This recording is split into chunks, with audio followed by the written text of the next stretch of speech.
ఆంధ్రప్రదేశ్లో ఇప్పుడు అభివృద్ధి సందడి ప్రస్ఫుటంగా కనిపిస్తోంది. పెట్టుబడులు రాష్ట్రానికి వెల్లువలా తరలివస్తున్నాయి. రాష్ట్రంలో పరిశ్రమల స్థాపనకు దిగ్గజ సంస్థలు తరలివస్తున్నాయి. అయితే అదే సమయంలో ప్రతిపక్ష హోదా కూడా లేని వైసీపీ రాజకీయాలు చేస్తోంది. పెట్టుబడులను అడ్డుకునే విధంగా రాజకీయ విమర్శలకు తెగబడుతోంది. ఈ తరుణంలోనే రాష్ట్ర ఐటీ మంత్రి నారా లోకేష్ కీలక ప్రతిపాదన చేశారు. రాజకీయాలకు ఇంకా చాలా సమయం ఉంది. ప్రస్తుతం రాష్ట్రంలో జరుగుతున్న అభివృద్ధికి దోహదపడండి అంటూ వైసీపీకి పిలుపునిచ్చారు.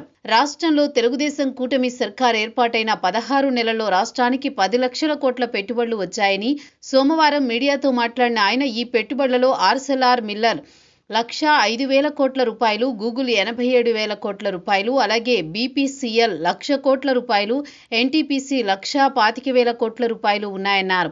రాష్ట్ర ప్రగతికి ప్రతిబంధకం ఏర్పడేలా ఈ పరిస్థితుల్లో రాజకీయాలు చేయడం కరెక్ట్ కాదని ఆయన వైసీపీకి సూచించారు.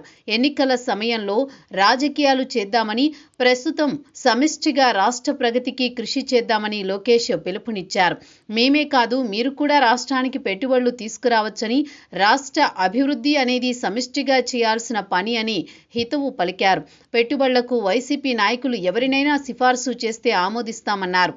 అదేవిధంగా వైసీపీపై విమర్శలు గుప్పించారు. విశాఖ వచ్చిన గూగుల్ డేటా కేంద్రంపై వైసీపీ నేతలు విమర్శలు చేస్తూ జనంలోని లేనిపోని భయాలు సృష్టించేందుకు ప్రయత్నిస్తున్నారన్నారు. డేటా కేంద్రం ఏర్పాటుతో రేడియేషన్ ఏర్పడుతుందనే భయాన్ని సృష్టించిన వైసీపీ చేస్తున్న విమర్శలు సత్యదూరాలని, ఆయన్ని ఆలోచించే చంద్రబాబు గారు ఈ ప్రాజెక్టు రాష్ట్రానికి తీసుకువచ్చారన్నారు.